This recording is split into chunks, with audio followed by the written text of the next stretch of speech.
আসসালামু আলাইকুম ওরহমতুল্লাহি ওবরাকাতুহু। প্রিয় দর্শক, আমাদের আজকের এই ভিডিওতে আপনাদের সবাইকে আন্তরিক স্বাগতম। প্রিয় দর্শক, আজ আমরা শুনব এক অনন্য কাহিনী। নবী মুসা আলাইহিসসালাম ও আল্লাহর এক বিশেষ বান্দা জ্ঞানী খিজির আলাইহিসসালামের রহস্যময় ঘটনা। এটি শুধু একটি গল্প নয়, বরং ধৈর্য, জ্ঞান আর আল্লাহর পরিকল্পনার গভীর শিক্ষা। চলুন শুরু করি এই আধ্যাত্মিক সফর। মুসা আলাইহিসসালাম তার সঙ্গীকে বললেন, আমি চলতেই থাকব যতক্ষণ না দুই সমুদ্রের মিলনস্থলে পৌঁছাই। সেখানে আল্লাহর এক বান্দার সাথে আমার সাক্ষাৎ হবে। তারা দীর্ঘ পথ চললেন, ক্লান্তি, তৃষ্ণা আর আশা নিয়ে এগিয়ে গেলেন। অবশেষে তারা সমুদ্রের তীরে পৌঁছালেন। তারা যখন বিশ্রাম নিলেন, তখন অলৌকিক ঘটনা ঘটল। থলির ভেতর থাকা মাছটি লাফিয়ে বের হয়ে গেল এবং সমুদ্রে সুরঙ্গের মতো পথ করে অদৃশ্য হয়ে গেল। সঙ্গী ভুলে গেল মাছের কথা বলতে। পরে মুসা আলাইহিসসালাম বললেন, এটাই তো আমরা খুঁজছিলাম। তারা ফিরে গিয়ে সেই স্থানে পৌঁছালেন। অবশেষে তারা দেখলেন এক রহস্যময় মানুষকে। তিনি ছিলেন খিজির আলাইহিসসালাম।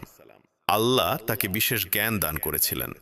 মুসা আলাইহিসসালাম বললেন, আমি আপনার অনুসরণ করতে চাই, যাতে আপনার জ্ঞান থেকে শিখতে পারি। খিজির আলাইহিসসালাম বললেন, তুমি ধৈর্য ধরতে পারবে না। তবুও মুসা আলাইহিসসালাম প্রতিশ্রুতি দিলেন, ইনশাআল্লাহ আমি ধৈর্য ধরব। তারা নৌকায় উঠলেন। মাঝিরা বিনা ভাড়ায় তাদের বহন করল। কিন্তু হঠাৎ খিজির আলাইহিসসালাম নৌকায় ছিদ্র করলেন। মুসা আলাইহিসসালাম অবাক হয়ে বললেন, এ তো অন্যায়।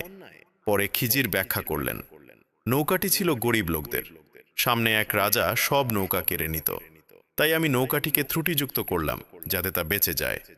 পথে এক শিশুকে দেখে খিজির আলাইহিসসালাম তাকে হত্যা করলেন।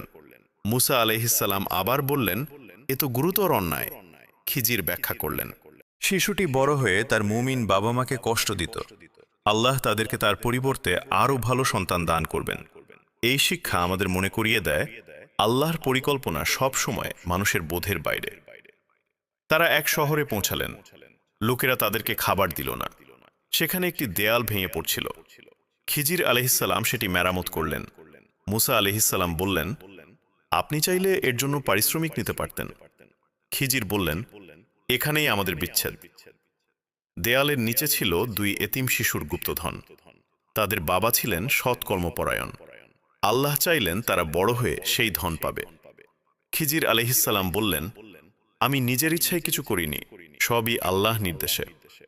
এই ঘটনাগুলো আমাদের শেখায়, ধৈর্য আর বিশ্বাসই আসল শক্তি।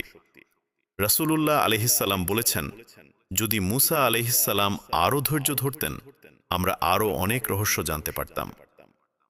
প্রিয় দর্শক, এই গল্প আমাদের মনে করিয়ে দেয়, আল্লাহর জ্ঞান সীমাহীন আর মানুষের জ্ঞান সীমিত।